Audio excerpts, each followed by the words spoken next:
Yeah, that's a fair point. Yeah, good point, yep. Cleaning away. Wow, they could got No, that's pretty good. I did have a helicopter during a Melbourne press conference just start loitering overhead the other day. Perils of life. Oh yeah, I've had worse. When you're ready. All right. Well, welcome everyone here to Canberra Hospital's COVID-19 Surge Centre. This incredible facility was built really quickly when we didn't know what was going to happen with COVID-19 in case we needed extra emergency department capacity. But for the last few months, it's been a COVID-19 testing centre, and now it's our first vaccination centre, our Pfizer hub for the ACT and surrounding region. It's really, really exciting for our Canberra Health Services staff to be on the front line again, delivering COVID-19 vaccinations for our frontline workers here in the ACT and from our surrounding regions. So it's great to have Minister Greg Hunt here to see our very first vaccination here in the ACT. And I'll hand over to Greg to talk more about it and the national program, and of course take all your questions. Thank you.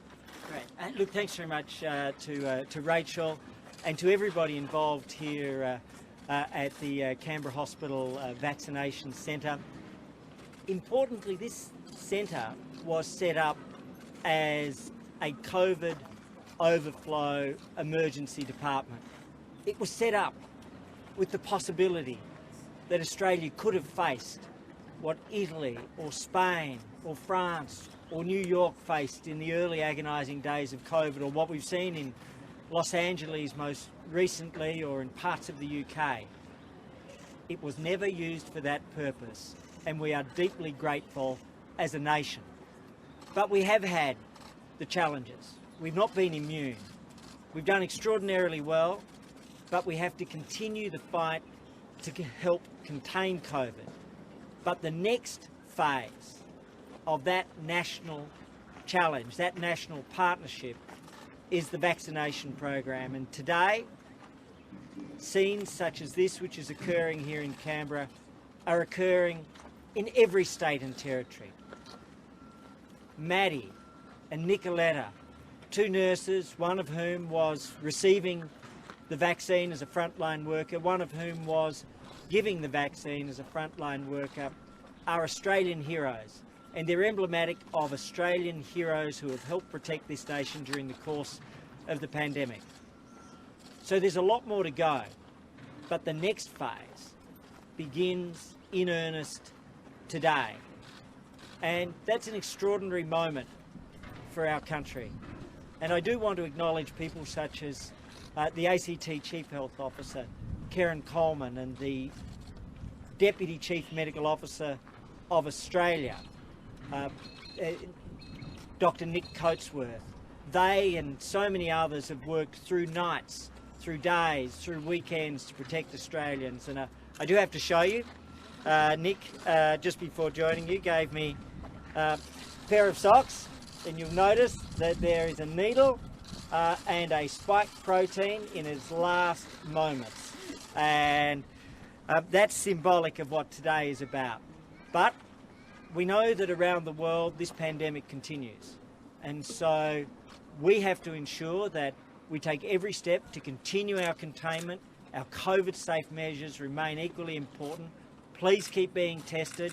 Victorians have been magnificent in recent days, and more news of 0 cases today in Victoria within the community. And so we're doing well, but we have to have as many Australians vaccinated as possible.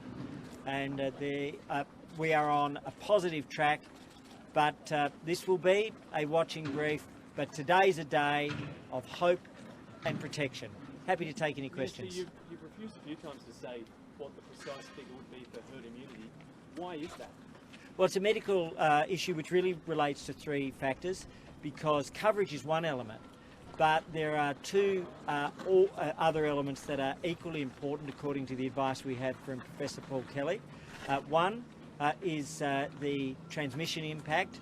The early data coming out of the United Kingdom and Israel is more positive than we'd hoped, but it's not definitive data.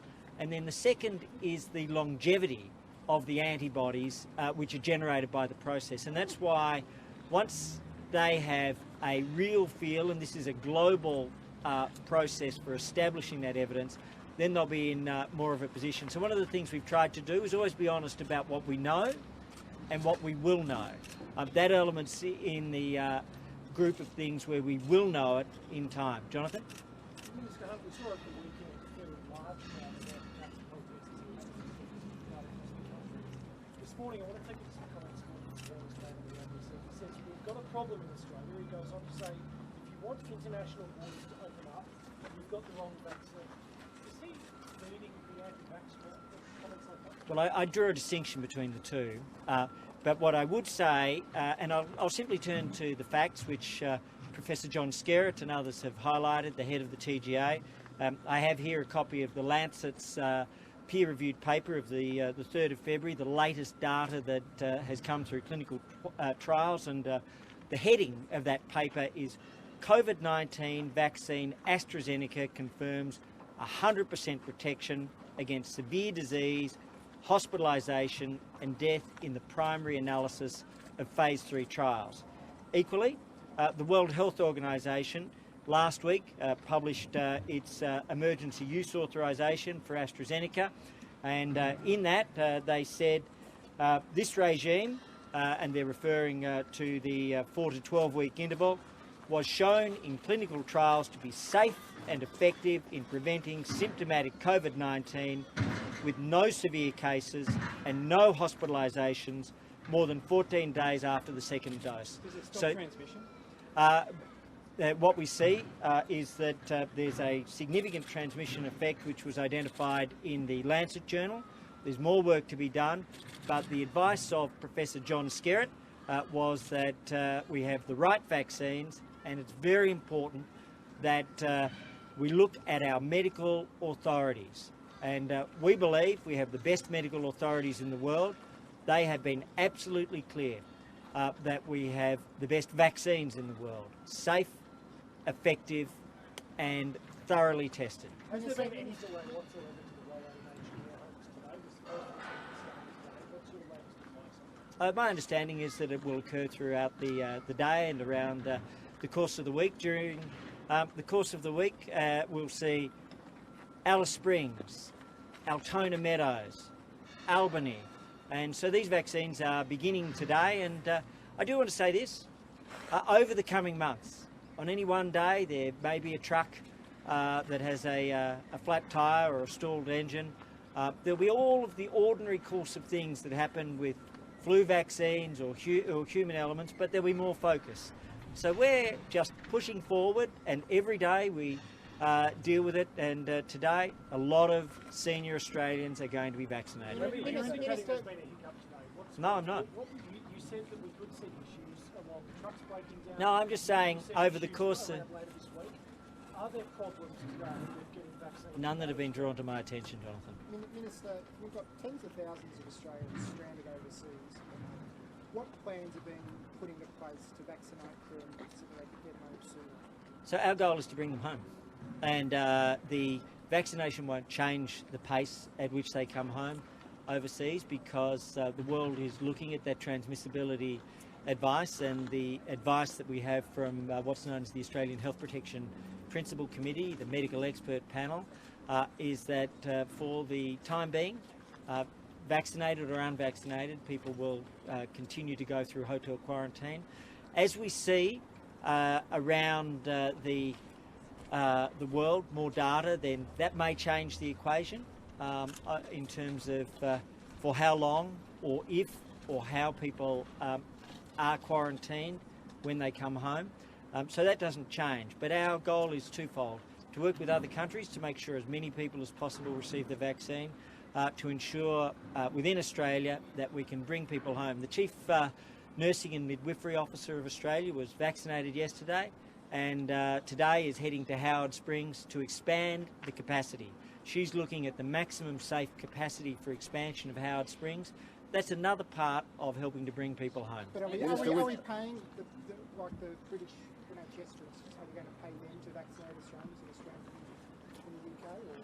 Look, the Department of Foreign Affairs and Trade will consider options. At this stage, our focus is on bringing Australians home. Will Australians eventually be able to get multiple vaccines? So like the Pfizer vaccine, can they later perhaps get the AstraZeneca vaccine, or perhaps order an approved vaccine from overseas and pay for it? So there's no plan for a private market at this point in time. All vaccines that are coming into Australia are being used as part of the immunisation program, free, voluntary, universally available. And as vaccines arrive, we simply make them available to the Australian people. And we're working to a very clear plan based on safety. Safety, safety, safety. That's our duty, but it also breeds confidence, and confidence breeds uptake, and uptake breeds coverage. So that's the pathway going forwards, and we're on track. In fact, we're in a very, very strong position, and during the course of the day, during the course of the week, more and more Australians will continue to be vaccinated. Now, we haven't heard. Just on the previous point, are you going to vaccinate too? Look, at this stage, we are vaccinating in Australia. The Department of Foreign Affairs and Trade is considering the question of those Australians who are serving overseas, and of course, what we're looking at is bringing Australians home. And I think it is very important to make this point that all the medical advice that we have is that the quarantine system will remain in place for the time being, subject to consistent review, irrespective of whether or not vaccinations have occurred. Minister, when we vaccinate a majority of the population, what does the new normal look like? Because we have to worry about social distancing, enhanced sanitizing with this vaccine? This is a very important question. So COVID-safe practices will be with us for a long while, particularly because of the question of the longevity of the antibodies. That's something that the world will learn. We're engaged in the world's largest ever vaccination rollout, and at the same time effectively clinical trial. We will learn more. We're already learning more. We've learnt more from the United Kingdom about the safety of AstraZeneca, the effectiveness. Talking with Matt Hancock, the UK Secretary, they've been delighted with the results. Their officials have briefed our officials.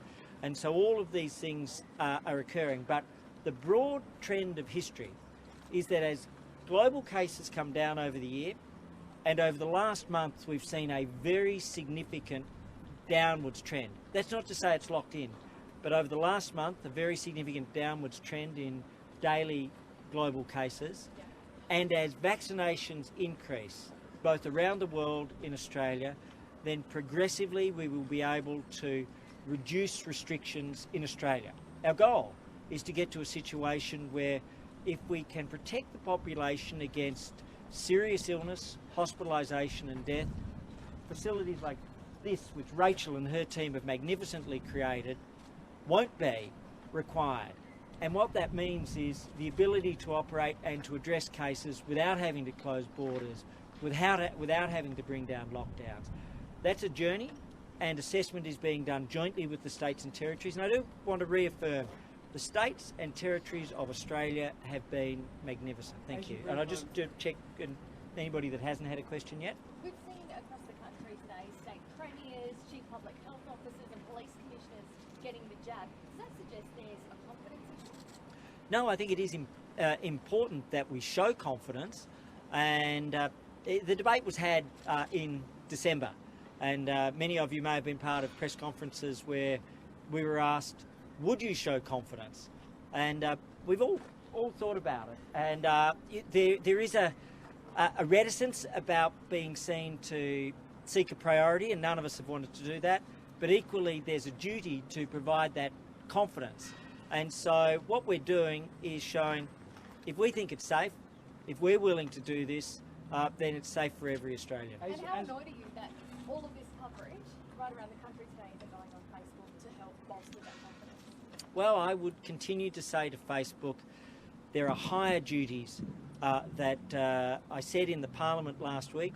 They should be putting people over profits, that if they profess to be an organisation that is concerned about community, concerned about their social responsibility, if they're concerned about being a social network, not a corporate titan, perhaps they should just allow the coverage to occur. As you vaccinate frontline health workers and you eliminate the danger to them, is there the possibility to bring home greater number of Australians into hotel quarantine because the threat has been mitigated in some Look, that is our hope, that we can progressively increase hotel quarantine around the country. But as I say, the Chief Nursing and Midwifery Officer was vaccinated yesterday and is headed to Howard Springs today. The great thing about so many of our healthcare professionals, there's the Deputy Chief Medical Officer of Australia. I think most of you will recognise Dr. Nick Coatsworth now. He has a day job working in Rachel's system. She reminded me when I said you'd stolen him back from us. She said, no, you borrowed him from us.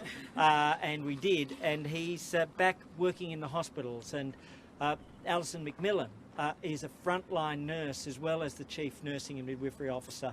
And so she's looking at expanding the Howard Springs capacity. Victoria's looking at expanding capacity. The ACT has played its part. I've been a guest of the ACT quarantine system for 28 days in the last 12 months, and it's never easy, but it was magnificently well run. So the $24 million for the advertising campaign for vaccinations, of that money set aside for Facebook, is that being used? Is that still on hold? Yeah, no, all our funds will be used. Some may be reallocated temporarily, but there are multiple channels: television, radio, newspapers, on multiple forms of online advertising. We'll continue to post on that particular channel. We just won't be boosting, and there may be some tail in terms of things which are already in train. But the simple answer here is there are multiple channels, and you're all playing your part in getting your message to Australians. I have to say, yesterday, when the first vaccines were being administered, it was an extraordinary moment, live streaming and commentary. And I met a woman at the airport whom I didn't know, who said to me she was watching the live stream and she was just in tears of joy about what was happening. And it was somebody I didn't know, and I think there were many Australians yesterday who felt a deep sense of hope. I'll take one more question. Minister? Yes? This has probably been the most challenging 14 months of your tenure, and probably the most challenging tenure for a health minister since... I think Rachel deserves to answer this as well. So in that sort of sense, personally, how has it been for you? Has it taken in, significance of everything that's been thrown at you over the past 12 months? And Rachel will, I think, deservedly answer this as well. It's an honour and a privilege, and sometimes people hear the term public service and dismiss it, but you look at the nurses and the doctors and the administrators such as Bernadette or Professor Coleman, you look at all of the people. We play our role. But I tell you what has struck me. This is an amazing country. And it's not a light phrase. The sense of who Australia is. Somebody pointed out, and I agree with it, perhaps we're a little bit more east than just west. Perhaps we've got some of the best of our Asia-Pacific region and some of the best of our multicultural origins from around the world. And Australians are the ones who have risen magnificently, and it's been such a privilege. Yes, it's been hard, and I apologise to my family for not being there, or not being there when I actually was there. That's probably the hardest part. A little boy who misses out on time with Dad, and a young woman now who misses out on advice from Dad. But they came and they lived here for a term, and the ACT took good care of them whilst they were here, and my wife, who is just better than me. And so we're lucky. Can I ask you just on another... So I would like to give Rachel a chance because she's lived this same journey. I really would echo Greg's comments about what a privilege it's been to be Health Minister during this period. And yes, it's been some long hours, but not nearly the long hours that we have experienced have been echoed and then some by our Chief Health Officers right around the country. And I think the thing that has been such a privilege for me as a former public servant has been watching both governments and the community take the expert advice from our public health experts and really take that seriously, listen to that, and put that into practice, both from a policy perspective but also from the way that our community has responded so magnificently in the face of this challenge, which is a global challenge, and we've seen what can happen around the world when that wasn't the case. And I think the other thing that our public health system has come to the fore, when we talk about both testing and vaccination, it's really important to remember that yes, we are testing Australians and we are vaccinating Australians, but we are testing and vaccinating every single person who lives in Australia who is eligible for the vaccine at that point in time, whether or not they have a Medicare card, because we know that that is absolutely crucial to the delivery of our public health, to our public health response to a global health pandemic, and that's not necessarily the case around the world. So testing has been free, vaccination will be free to everybody in Australia when their turn comes, and I think that just makes me really proud of the public health system that we have and the frontline workers who work so hard in it. Minister, can I just ask you quickly, just before we lose you, there's been a third young woman now who's come forward that said that she's been sexually assaulted by this alleged offender. It appears there's an enormous problem within Parliament and a desperate need to change attitudes. So, look, obviously this is a deeply concerning and deeply distressing case. And firstly, I don't know anything about the individual. I do hope that they have access to the support, compassionate, caring support that they need, and that they feel the support and confidence to take this matter to the police. But first and foremost, it's support for the individual. There are a number of processes going on, both investigatory in terms of the police. I understand that it's been indicated over the course of the weekend that a complaint would be made and lodged, and I think that's an important step forward. Secondly, though, as I said yesterday, there is a cultural change and a systemic change which is critical. Every workplace deserves to be safe. Every person deserves to be safe in their workplace. Around the country, we have a journey to take, but within the Parliament of Australia, we have to not only walk and live that journey, we have to be even better and even stronger and to be a beacon. But today is an important day. I thank you, and above all else, I thank Maddie and all of our Australian health workers who are part of this rollout. Thank you.